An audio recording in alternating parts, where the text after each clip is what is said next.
Nous allons poursuivre l'installation par la dépose des anciens boîtiers de commande. Nous sommes sur une installation multiple, donc il y a plusieurs claviers. Moi, j'ai installé une seule motorisation. Je vais déposer le clavier qui correspond à la fenêtre sur laquelle je suis intervenu.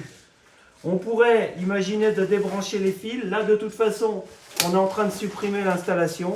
Je ne m'embête pas, j'enlève. Après la dépose des 4 claviers, je retrouve de l'autre côté de la cloison les 4 fils qui venaient des claviers, qui rentrent dans nos 4 boîtiers Windows Master, qui étaient les boîtiers de contrôle des précédentes motorisations, aussi bien fenêtre que store. Je vais donc procéder à l'ouverture de ces boîtiers.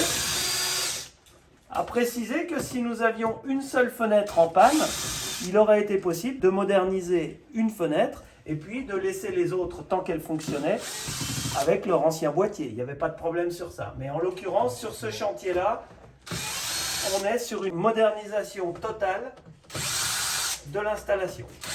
Je continue la dépose de l'ensemble de mes boîtiers. Je fais une grosse parenthèse ultra importante. À partir de là, on est aussi avec du courant 220 volts. C'est plus la même. Jusque-là, au niveau des moteurs, on était avec du 24. Même si c'était sous tension, c'était pas grave. Là, on est sur du 220. Vous devez vous assurer que les produits ont été disjonctés. Et à partir du moment où on va aller débrancher les transfos dans le boîtier de la maison, il est nécessaire soit de bien s'y connaître, d'avoir une habilitation électrique, ou en tout cas de prendre un maximum de précautions.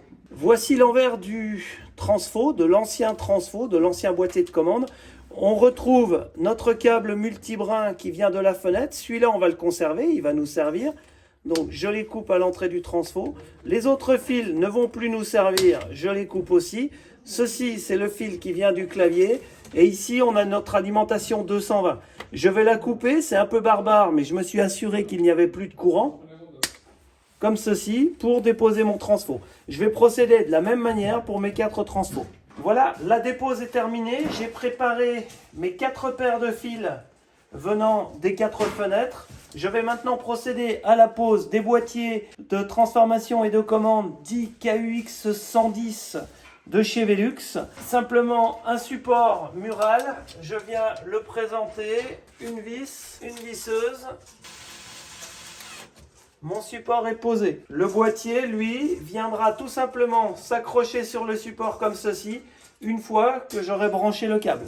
Dans notre multipaire, par défaut, on a choisi d'utiliser le 1 en marron et le câble, c'est marqué dessus le 1, et le câble qui n'est pas marqué, le câble blanc non marqué, comme étant le blanc.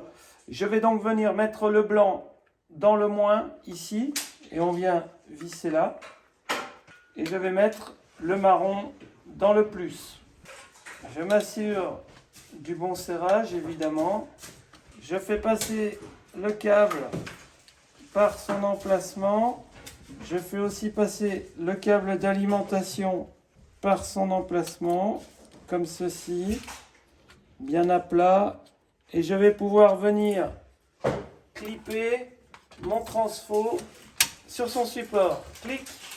C'est fait. Il vous suffira d'arranger les câbles une fois que les 4 boîtiers auront été installés pour avoir un parcours harmonieux et un tableau électrique qui ressemble à quelque chose.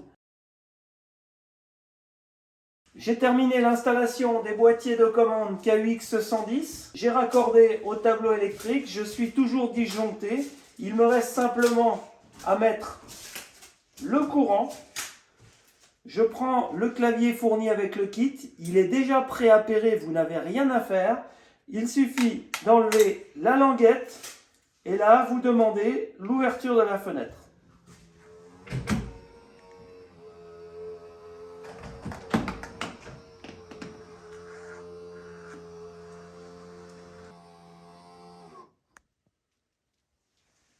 Voilà, la fenêtre est ouverte et simplement maintenant on demande la fermeture avec le bouton du bas.